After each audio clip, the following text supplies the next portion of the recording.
Send it over to me. Yeah, you guys are having too much fun over there. I love that. But now you're scaring me. I got to think about what's on the internet. All right, well, the rising unemployment rate has more people turning overall to the number of unique visitors to more than 40,000 job sites online.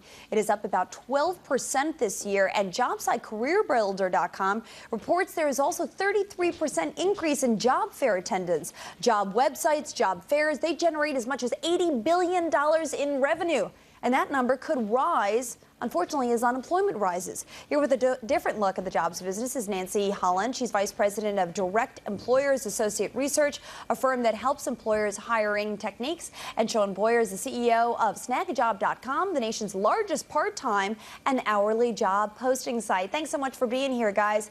So, Nancy, there's money to be made while people are losing their jobs. Tell me how big this industry is and why it is so big. Well, obviously it's as you discussed earlier, with the media industry going from paper to online and from television to online, there are a lot of opportunities for companies to start up a job board and charge $400 per posting. And if you look at companies like an IBM or a Raytheon who have thousands, 20, 30,000 jobs, then they're spending $700,000, $800,000 a year to post their jobs on the internet to get to candidates.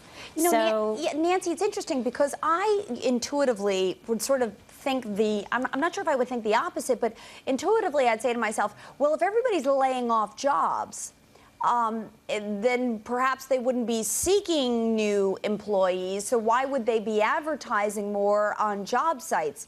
But they are, and it grows in times like this?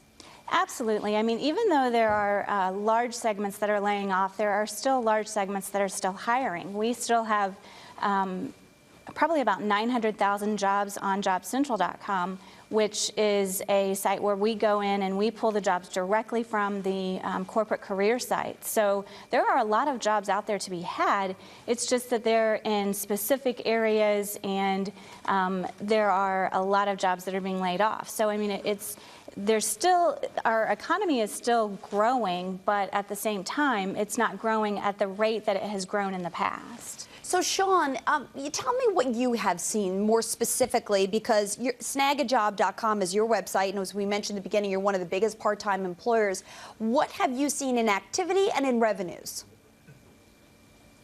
Yeah, I think the thing that's probably not so surprising is the fact that the job seeker numbers have gone up considerably over the last 12 months, and especially over the last 3 or 4 months, and we're up over 100% in terms of the traffic that's coming to the site. And again, not surprising given the economy. I think the more surprising thing, back to the point you were just making, is that the number of job postings has increased so significantly. So we've seen the number of postings and thus our revenue increase by about 70% over the last year.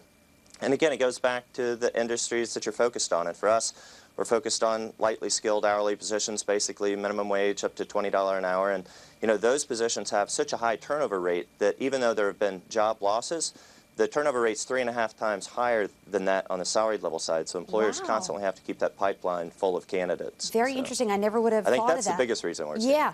Nancy, let me turn to you about job fairs, because I was talking to Mayor Michael Nutter from Philadelphia. He was talking about job fairs. I mean, it seems like all these mayors and governors are doing it. Are job fairs going to be explosive? How big is that for the industry? Oh, job fairs are very effective, and so as job boards, you know, like you said, there are 40,000 job boards. It's a very competitive market, and so the job boards are looking at ways that they can expand the revenue generation. So they'll get into career fairs as well. So yes, you have governors, mayors, workforce offices across the country, the Department of Labor, but you also have these niche sites like Recruit Military that does job fairs.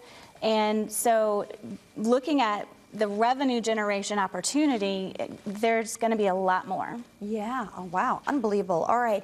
Nancy and Sean, thank you guys so much for joining us this morning. I appreciate it.